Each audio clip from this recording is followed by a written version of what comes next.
Kellie's castle, home to apparently a Scottish gentleman that was going to build this for his wife, and, well, died of pneumonia in the process. And what remains is an architectural remnant of, well, his love, I suppose. Well, let's go in. You know, they say there's a lot of things you do for love. I guess building a castle is definitely one of them. You have to appreciate the architecture. It's like an amalgamation of Western architecture, I guess, and with some melded Islamic, maybe, motifs. As we enter Kellie's castle, the archway, refashioned into a doorway, greets us, enshrined with the foliage. And as we enter, a distinct change of atmosphere begins. The corridor, bespoke yet antique, opens up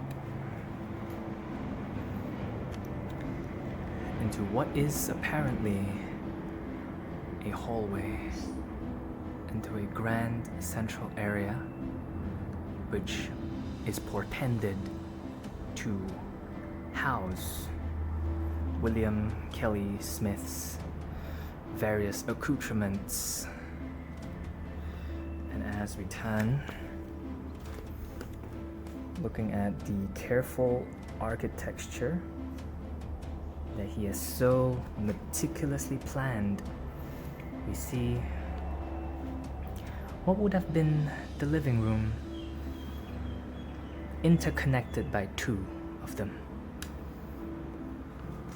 And here, a wine cellar, undoubtedly for various partakings in enjoyment. And right beside it, the bar. This is where William Kellie Smith would have entertained his guests.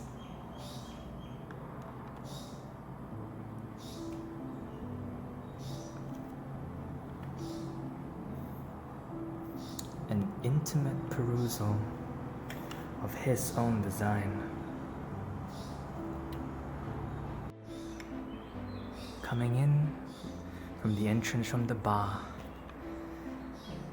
enshrined by various hanging banners that speak of its history, we emerge now into an interconnected living room.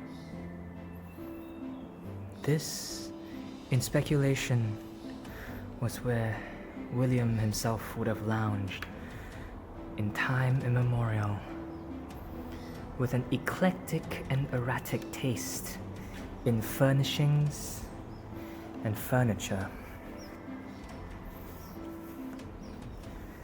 As a smorgasbord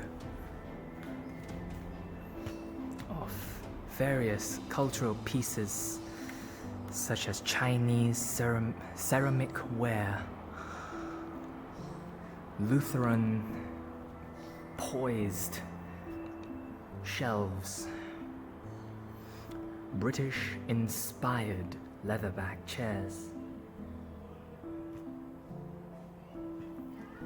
enshrine the place, making it feel uniquely like William's home.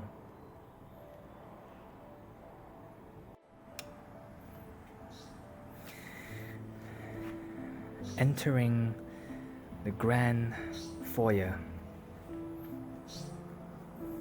this deserted location would have been the crux of Prince William's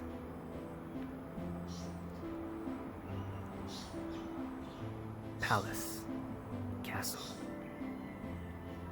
where his guests would lounge and marvel at his location, at his stature, were he to complete it.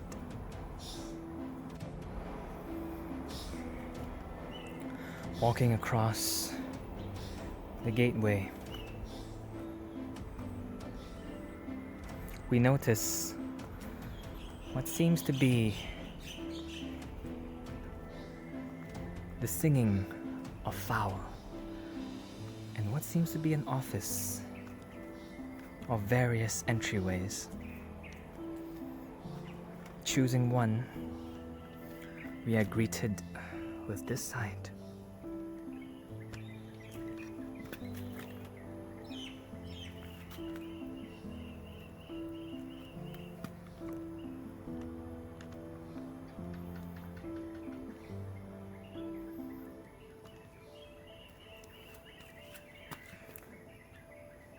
A room of design, assuredly. But for what is anyone's guess? Reports make mention that it was supposed to be an administrative location where work would go undisturbed and unending. One would mistake this as a storage space for various spices, where in fact, this is a linen room where fresh towels, bed sheets, and linen objects were to be stored in a dry location to be kept safe for whatever occasion.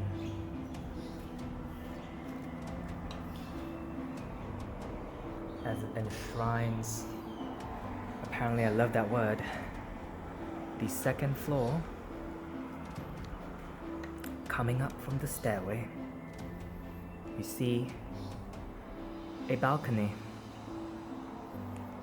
and from the balcony, progressing forwards,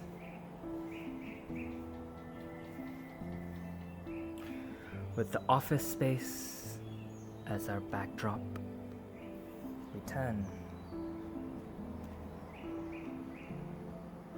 down a hallway known as the Ghostly Cloister. The history of Kellie's castle is sparse but storied.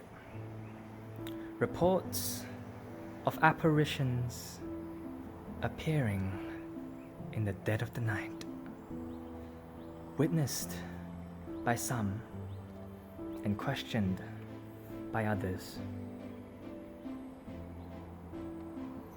Like this room, originally created as a guest room, defunct from its function, we see that it was indeed grandiose.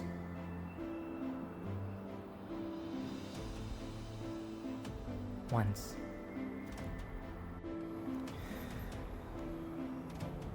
William's wife, Agnes, gave birth to 2 children. Helen was the first daughter, born 11 years before Anthony, who died at age 27 in World War II as a fighter pilot. This was his room. And these were alcoves where paintings were to be hanged or, at this point, enshrined. Anthony's room was connected to her sister's, Helen's, through the bathroom via a secret passage.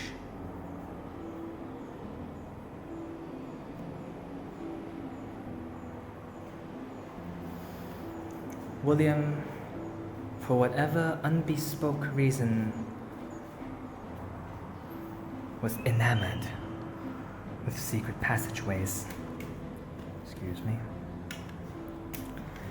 And even the secret passageway itself reserved an emergency exit point should it ever be deemed necessary.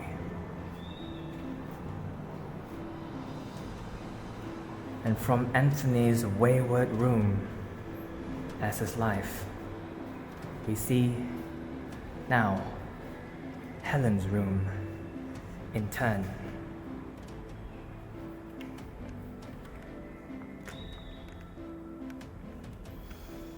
Similar in make, yet so personalized.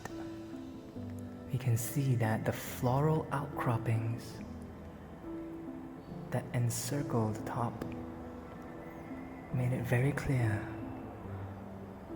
whose room this was. And from the unmistakable pallor of Helen's room, we walk down the corridor to what is the most ironic room of all.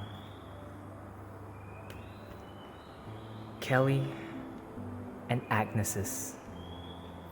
This master bedroom was designed with ventilation in mind, and space as a luxurious commodity. The irony here is that they themselves would have spent the least time here. After William Kellie, died of pneumonia, Agnes would never return.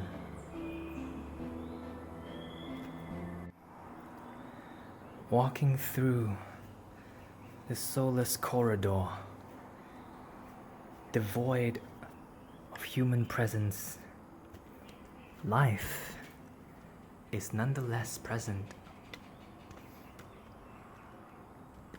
if we only care enough to find it.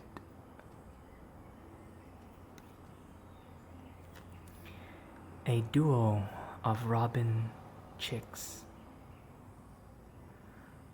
nestle in the alcoves, a testament that what once was may not be anymore,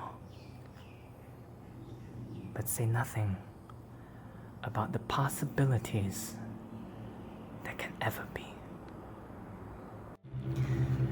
The third level graces us with another view, higher now, of the administrative's office, opening on the right into what would have been Kellie's penultimate design.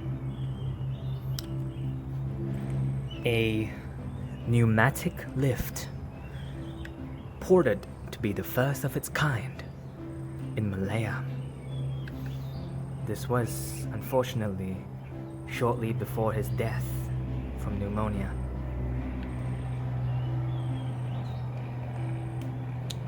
And as we retreat from a dream that was, we turn left and gaze into what is to be a guest bedroom.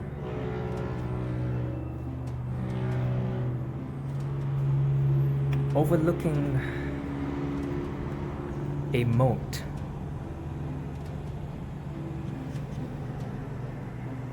The scene here is palpable, and even more so, see here as the scene graces us with rolling hills and the vastness of the clouds. Turning left on the 3rd floor staircase, what we see is an enrapturing, volumetric gradient of the sunrise and the sunset in this case. An excellently crafted view, devised by Kellie himself along these ramparts.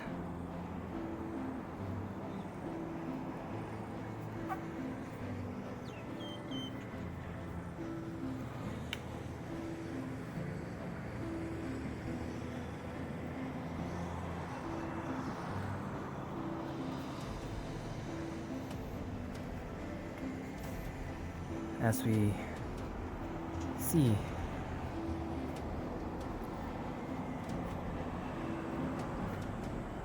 the moat still visible, still unending.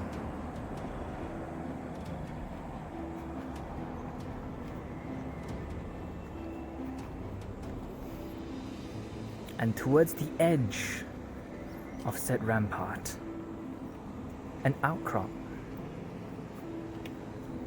that oversees most, but not all, of this location.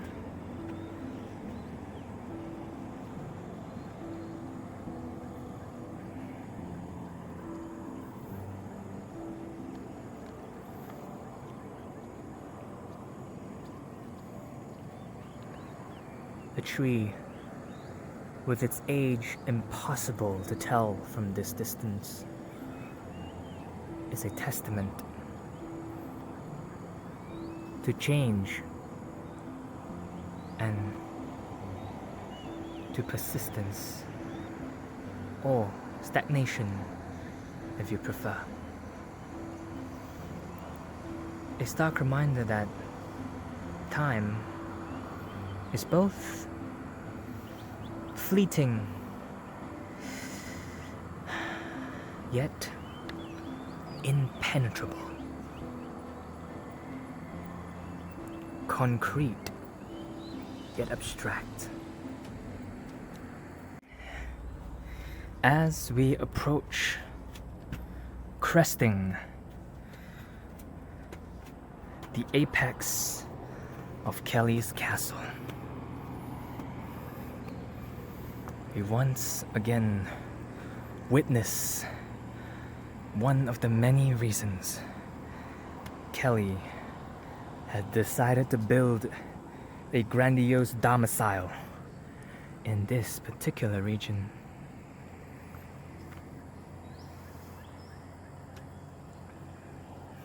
His love for his wife Agnes notwithstanding, the scene here is positively breathtaking.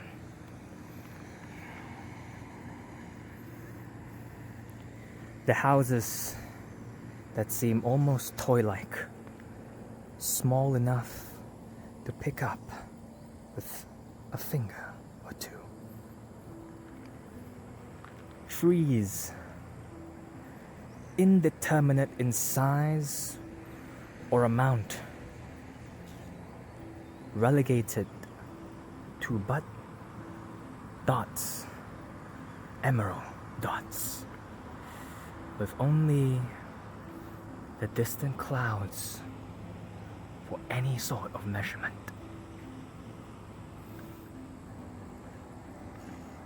The horizon lined with mountains, peaks, valleys that no doubt created them.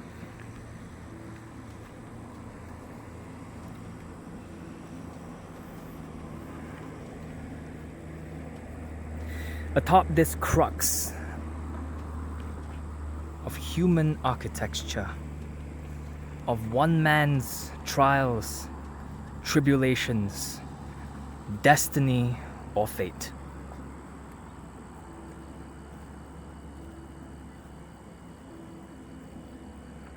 We have to wonder if you stood upon the highest peak, if you strode atop the mountains of your own making, what would you see? What would you be?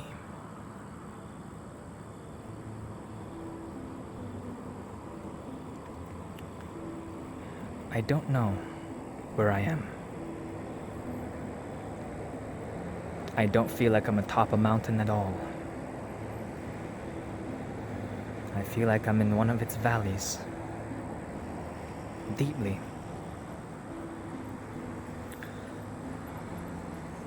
But having to have been fortunate enough to be privy to this marvel of both man and nature, I think it's safe to say that what matters is that I'm here still, is that you're here still, and that whoever you are, if one, if many, if none,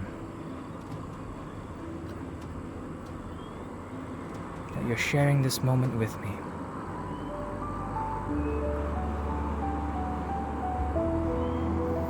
And that is my rendition of Kellie's Castle.